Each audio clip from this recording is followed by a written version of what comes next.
Hey, so I just finished. Here, I'll set this down. Alright, there we go. Now it's stable. Hey, so I just finished watching Grell and Hansel, and what the heck? Why did everyone hate this movie? I loved it. First off, I'd give it like an 8.25 out of 10. Just to tell you how much I really liked it. Yeah, I don't know why people really disliked this one. I guess the main movie that this felt a lot like The Witch, or I guess if you want to get technical, The Witch, also got kind of a mixed response from audiences, and critics universally adored it. And this one being what felt like a more divisive version of that, got like sort of half the score of that from both critics and audiences. So that brings it down to like barely anyone liked it audience wise, and then critics were kind of mixed on it, but mostly liked it. But I just totally loved it. The aesthetic was pretty cool. The imagery was stunning, symbolic, and uh foreshadowed a lot of like very artistically integral themes in the film. Like, it did a lot of talking without saying anything. The images said more story-wise than words ever did. I loved, like, shots in the cinematography where, like... Oh, man, do I go into spoilers or not? I'll try to keep it spoiler-free.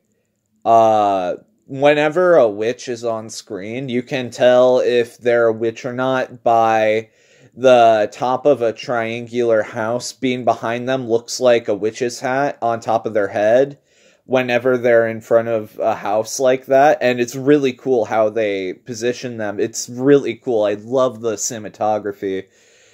It all looks great. And that was one of the first things I immediately noticed when looking at the trailers. Why was this, like, shoved into a January release? It makes you think it's going to be so much worse than it actually is. It's so much better than that. It's actually kind of terrifying for a PG-13 movie, which is like, bravo, that's something really hard to do. But then again, The Witch is kind of like the scariest movie out there, arguably, in my opinion. Yeah, I really like the performances. There's a lot of, like, psychological tension. The witch in this movie is like grooming Gretel and Hansel to do her own bidding, without going into spoilers.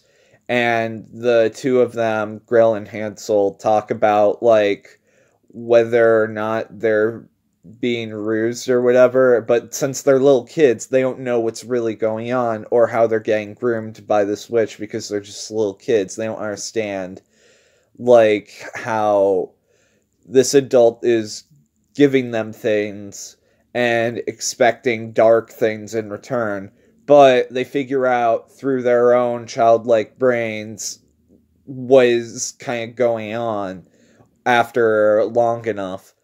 And I like how it kind of felt like a more realistic, darker, grounded version of the fairy tale. Yeah, it just felt like more set in reality, but didn't exactly entirely take away the fantasy aspect or like the supernatural stuff. Since, you know, witch. But yeah, I really liked it. I was starting to get worried at the end that would go 100% happy ending. Because I was like, that's going to be kind of generic. This is the horror genre after all. We don't want it to be completely happy. We want it to be unique. And thankfully, at the very last moment, it goes unique. And I'm like, okay, good. Yeah. I still thought it would have been interesting if all the characters got turned into food. And an unsuspecting new character would come across the house and just, like, eat them all up.